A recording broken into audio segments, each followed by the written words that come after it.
Marlene moved through the hallways of Carlisle Industries like a shadow, unnoticed and unremarkable in the eyes of almost everyone. Her uniform, a faded blue jumpsuit with scuffed black shoes, marked her clearly as staff, and most employees saw her only as part of the background. They whispered jokes under their breaths when she passed, sometimes daring to be louder when they thought no one would hear. The jokes weren't even clever. They were repetitive, mean-spirited quips about her appearance, her accent, the way she spoke softly when she answered questions, and the fact that she always carried herself with quiet dignity, never retaliating. Marlene had grown used to it, had learned over the years that invisibility was a shield. Each morning she arrived 15 minutes before the first employees trickled in, carrying her mop, bucket, and cleaning supplies in a rhythm she had perfected over decades. The smell of lemon-scented cleaner became her companion, and the repetitive swish of the mop across the polished floors was like a meditation. She had an intimate knowledge of the building, the hidden corners where dust collected, the loose tiles in the hallway that squeaked under weight, the worn edges of the marble staircase. She knew when a floorboard groaned and could predict which doors would stick in winter. This knowledge was invisible to others, just as she was invisible to them. She had learned early that her voice, soft and polite, rarely commanded attention. People assumed her thoughts were unimportant. They didn't notice the way she observed their habits, their quirks, their mistakes. The assistants left confidential documents slightly ajar. The managers threw away sensitive notes without shredding them. Marlene absorbed everything, cataloging errors and discrepancies in her mind.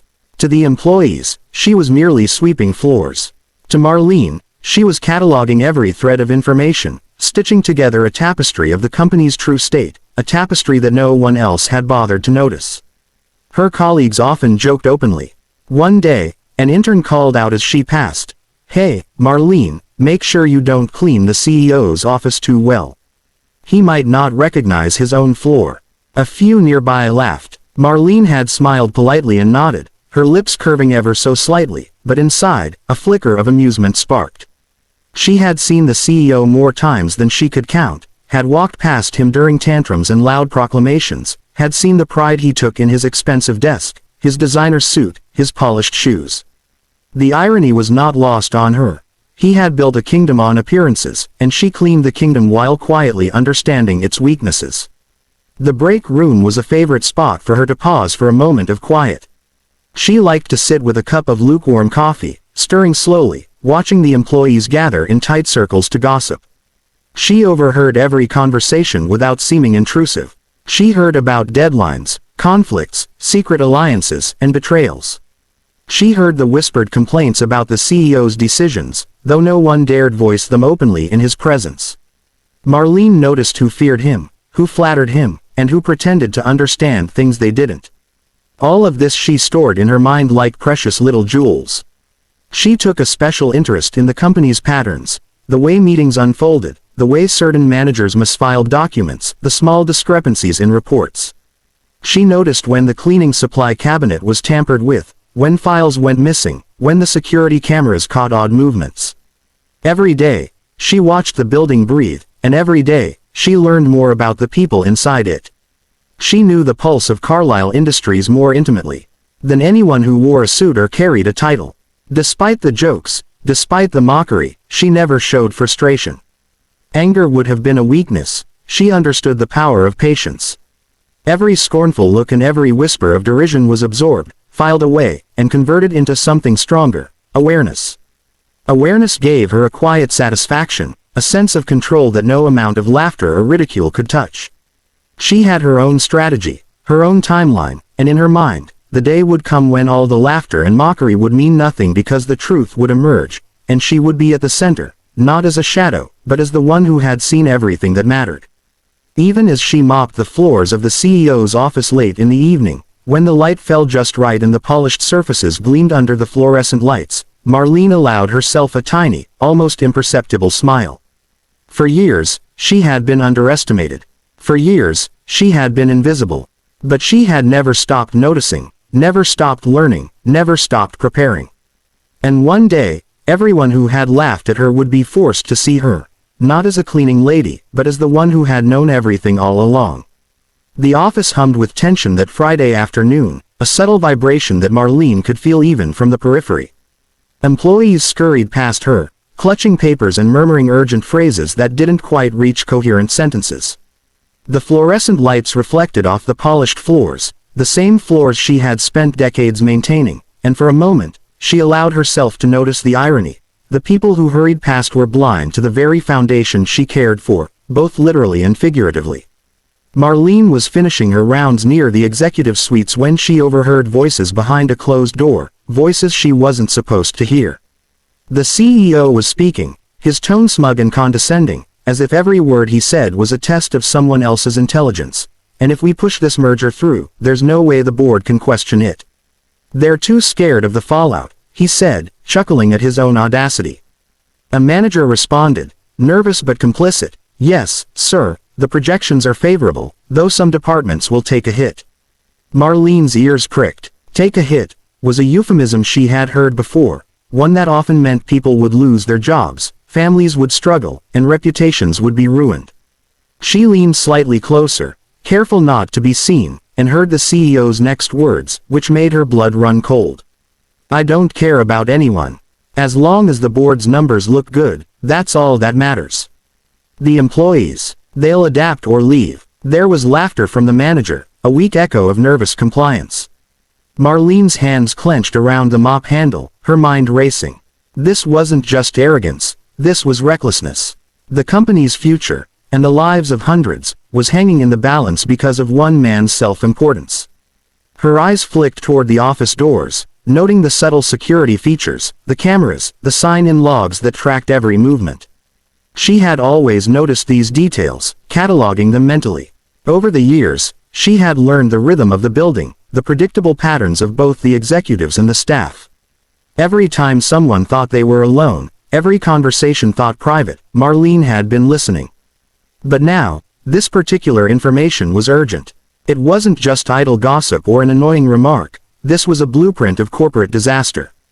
Walking away quietly, she moved back toward the hallway, pretending to adjust cleaning supplies while her mind worked rapidly. She replayed what she had heard, analyzing it from every angle. The merger, the lack of concern for employees, the casual flippancy with which the CEO treated serious issues, it all painted a picture of a man dangerously disconnected from reality. Marlene knew the board was unaware of the full scope of his mismanagement.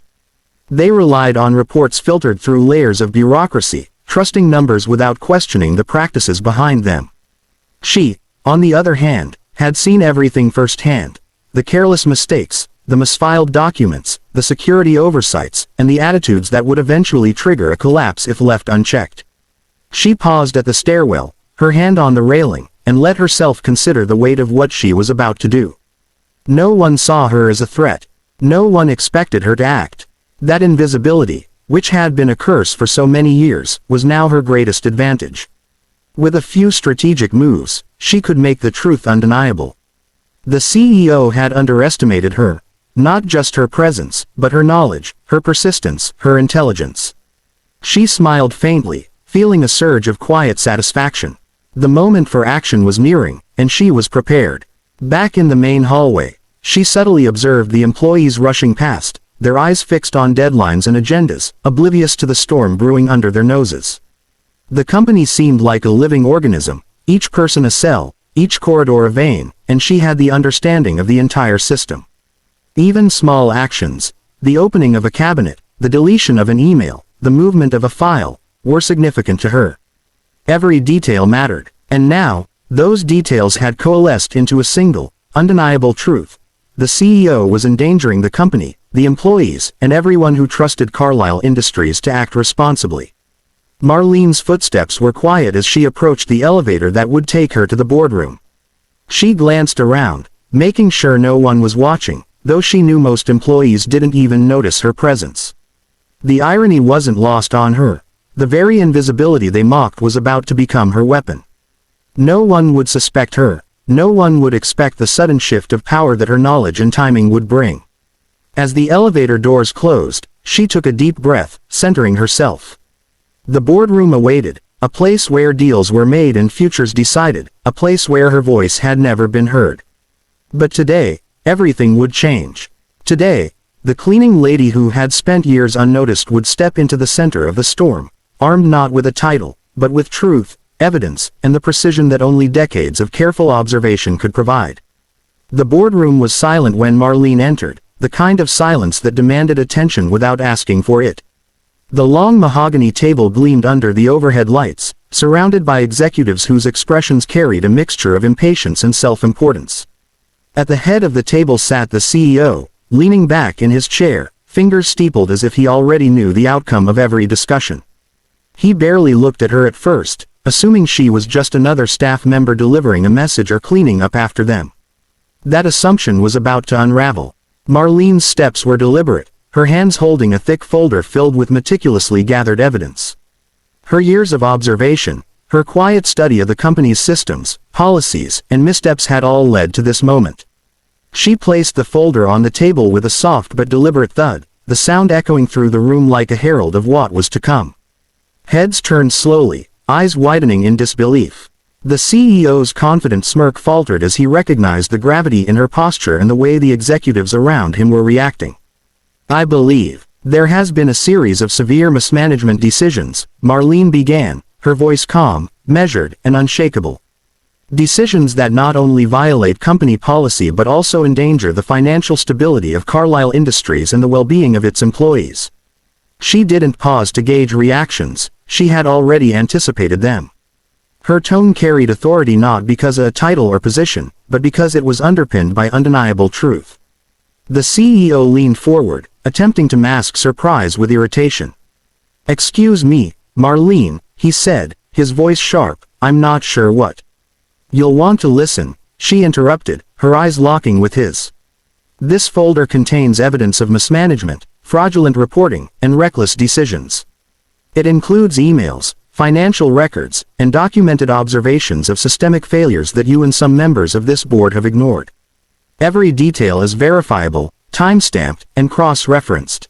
Her hands rested on the folder, emphasizing its weight, both physically and symbolically. The room fell into a tense hush. Executives who had once ignored her presence now leaned in, eyes scanning the documents she had laid out. A few whispered to each other, their earlier assumptions evaporating under the cold light of facts. Marlene's observations weren't just anecdotal, they were meticulously documented, impossible to dispute. Every overlooked detail she had catalogued over the years now formed an unassailable narrative. The CEO's leadership had been reckless, his priorities self-serving, and his decisions jeopardizing everyone in the company. The CEO's smirk had disappeared entirely, replaced by a flicker of panic. "This is absurd," he said, his voice tighter than before. "I demand." "You will not demand anything," Marlene said firmly, cutting through his protest. "This is not a matter of opinion. This is evidence. You have consistently ignored warnings, overridden recommendations, and dismissed competent staff. The company's auditors flagged discrepancies, yet you chose personal gain over corporate responsibility. And now, the board must act." One of the board members, a senior executive with a reputation for cautious decisiveness, finally spoke. "Marlene, how did you compile all this? We were unaware of these issues." Marlene's eyes didn't waver. "I've observed the company for years. While I've been overlooked, I've seen every misstep, every procedural failure, every instance of negligence. You trusted the numbers on paper without seeing the truth behind them. I saw it, I documented it, and now it's time to correct it." The CEO attempted to rise, his face red with anger and embarrassment, but the board members shook their heads. One of them, the chairperson, spoke with authority. "Marlene, this is unprecedented. But the evidence is clear. The board has decided, effective immediately, you are relieved of your duties as CEO." Gasps filled the room. The CEO's chair scraped the floor as he was escorted out, his protests ignored. Marlene remained standing, calm, her expression composed yet resolute. The executives turned toward her with newfound respect and a hint of awe. The woman they had mocked, ignored, and underestimated was now the voice of reason, the bearer of accountability, the unlikely architect of justice within the company. She closed the folder gently, as if closing a chapter that had been long overdue. The company will need leadership that prioritizes transparency, responsibility, and the welfare of its employees. I recommend an interim management team be appointed immediately to review policies and ensure compliance with corporate standards. Her words were not a threat. They were a roadmap, a promise that Carlyle Industries could survive and even thrive if guided correctly. As Marlene turned to leave, the room remained silent, the impact of the moment settling over everyone like a heavy, transformative weight. She passed through the doors with the same quiet dignity she had always carried, but now, her presence was no longer invisible. She had transformed from the overlooked cleaning lady to the catalyst for accountability, a living testament to the power of observation, patience, and unwavering resolve. And for the first time in decades, she walked through the corridors of Carlyle Industries not as a shadow, but as a force impossible to ignore.